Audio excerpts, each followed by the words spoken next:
Welcome to the ASA podcast, where we focus on subcontractors, the construction industry, and the issues and people making an impact.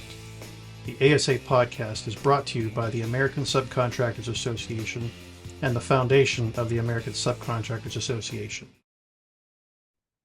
Hi, everybody, and welcome back to another episode of the ASA podcast. I'm Mike Klein, your host. With me today again is Mike Oscar. Today, Mike is going to talk about the Government Relations Committee and their 2024 priorities. Welcome, Mike. Thank you very much, Mike. And again, Mike Oscar, I serve as the Government Relations Director for the American Subcontractors Association. As you know, ASA is a pivotal entity in the construction industry, representing over 2,400 construction subcontractors across the United States.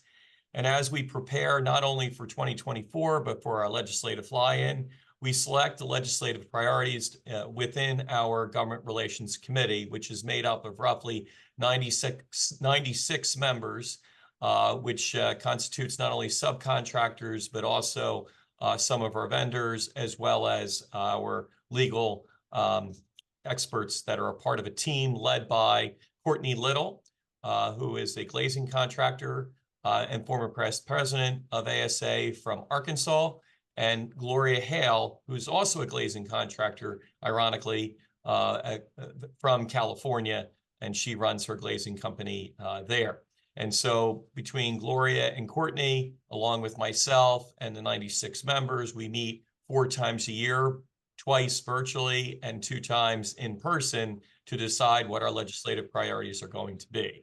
This year, at the top of the list is prompt payment. And making sure prompt payments through legislative action are successful. It's a core issue for us, and we want to work for the enforcement of prompt payment to subcontractors and suppliers, especially concerning change orders.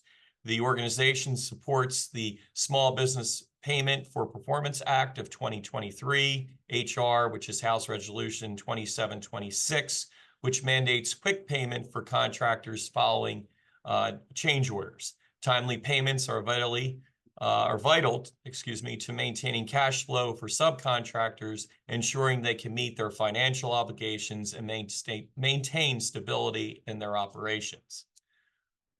Number 2 is enhancing P3, which is public-private partnership bonding requirements. We have championed HR 1740, which seeks to affirm that existing payment and performance security requirements extend to infrastructure projects financed through the Water Infrastructure Finance and Innovation Act, which is also known as WIFIA, which should include public-private partnerships or P3 projects. This legislation is crucial for surety professionals who also make up some of our membership of ASA, as it upholds stringent bonding requirements, ensuring that all parties are adequately protected in large-scale infrastructure projects. We continue to work to reform retainage practices, and we focus on reducing the maximum retainage rate from 10% to 5%. High retainage rates constrain subcontractors who must front the cost of labor and materials, impacting their liquidity and financial health. This change would alleviate financial pressure and improve the economic conditions for subcontractors. We also want to ensure fairness in bid listing, and we support the Stop Unfair Bid Shopping Act, which is known as the SUBS Act, which maintains that general contractors on federal construction contracts valued at over $1.5 million list the subcontractors for work valued at more than $100,000.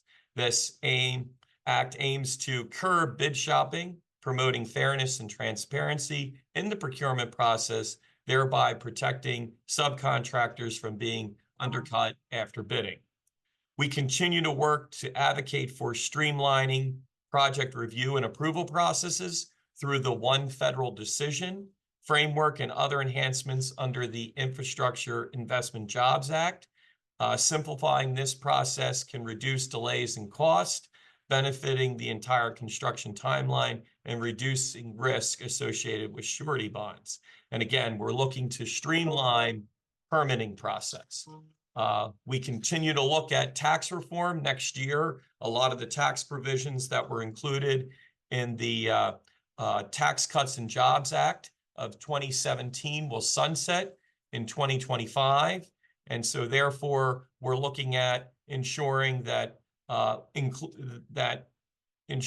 any of those provisions that are expiring, that are going to impact our subcontractors, which are small businesses, are handled appropriately, and that we want to support the renewal of qualified business income deductions, such as the 199A, and all extension of the provisions related to business succession planning, including increased estate and gift tax limitations. A part of that overall tax package, the other issue that we're looking at very closely is the repeal of the Corporate Transparency Act, or at least support modifications that ease the regulatory compliance burdens on small businesses.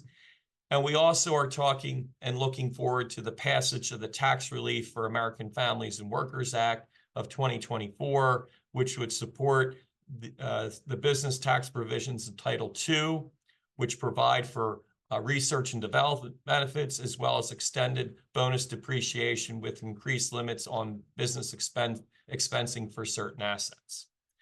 As always, we continue to support workforce development. It is a top priority for us. ASA supports apprenticeship funding opportunities and opposes the misclassification of workers as independent contractors. Strengthening our workforce is essential for growth and sustainability of the construction industry. Finally, ASA supports the House Construction Procurement Caucus, focusing on improving construction procurement policies. This caucus serves as a platform for addressing issues that affect the construction industry and ensuring that the procurement practices are equitable and efficient. All of these legislative priorities not only address the immediate needs of subcontractors, but by supporting these initiatives, ASA helps create a more predictable and fair business environment for all stakeholders in the construction industry. Thank you. Thanks, Mike. Just as a quick follow-up, is there anywhere that interested people could go to find out more information about the priorities of the GRC? Yes, you are always welcome to view those priorities. They're online at our ASA website under the Advocacy section for the website. We try to keep that information as timely as possible. I would also recommend joining the GRC committee. You can do that by contacting me, and my information again is on the website.